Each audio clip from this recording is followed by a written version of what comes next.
Why do men have so many responsibilities as father, brother, husband, son, but not enough rights?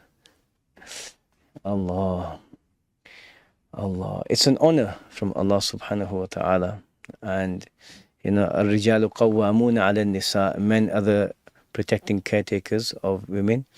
بما فضل الله بعضهم على بعض, because of the superiority Allah has given to one group over the other. And وبما أنفقوا, because of what they spend.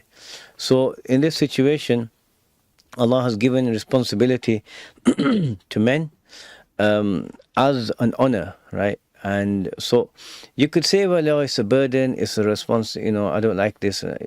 You can argue that, and it's something that personal situations can affect a person's perspective. Someone could just be rinsed and robbed, basically, just used.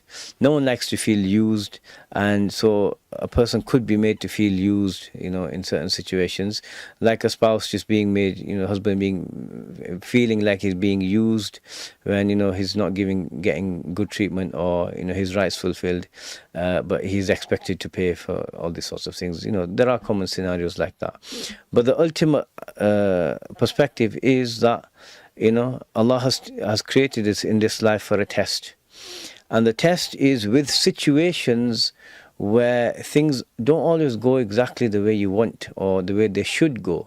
So He's revealed the law, and He's given us the way of life, or if we applied it, everything would work fine. People's rights would be fulfilled, and everything would work out well. But what happens with people is people tend to abuse the rights of others, right? وَجَعَلْنَا بَعْضَكُمْ لِبَعْضٍ فِتْنَةً أَتَصْبِرُونَ, and we've made some of you tests, a huge test for others. Are you going to be patient? So for a man, as a father, he has a responsibility to provide for his children, to nurture, to care for his children, and provide for his wife, and if his parents are needy, provide for them.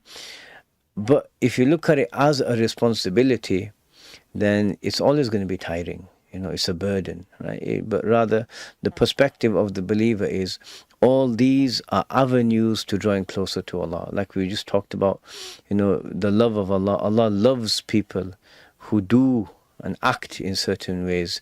إِنَّ اللَّهَ كَرِيمٌ يُحِبُّ الْكَرَمَ وَمَعَالِي الْأَخْلَاقِ وَيُبْغِضْ صَفْصَافَهَا. Allah subhanahu wa ta'ala is extremely generous, and He loves generosity and lofty, high character traits, right? And He detests base, petty character traits, right? And this is the matter. So for a man who's a father, or or a son, or a sibling, you do what you can to fulfill your role, and you see that I'm discharging responsibility Allah, the Supreme King Himself, has given me. How can someone be one of the best of humanity? How can, Allah has created many species, but He chose the human being to be the deputy of Allah, the Khalifa of Allah subhanahu wa ta'ala on earth. How can someone be a Khalifa without responsibilities and without discharging those responsibilities? So it may feel like, that a person in a certain situation is not getting all of his rights, or the rights aren't fulfilled, or whatever, but there are advantages that come with that. Men generally, like in the household, Allah's put the husband in charge, but He also has the responsibility of providing for the family, and nurturing the family, right, and the children, and physical strength, and there's various advantages that Allah has given.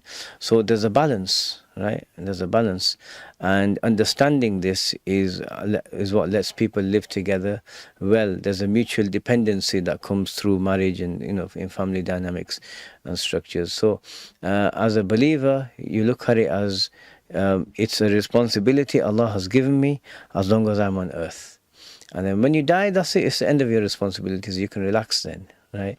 But to be a man and to be someone who upholds the commands of God, yes, you have to do things that may be difficult. You might have to get up, you might have only slept for 3 hours, but you've got a family responsibility. So you get up and you brush off, you push away the sleep and you go and do what needs to be done. This is someone who Allah is pleased with, right? This is someone who does things for the sake of Allah. And how can you be the deputy of God on earth without shouldering responsibilities? I hope that makes sense. La ilaha illallah Muhammad Rasulullah.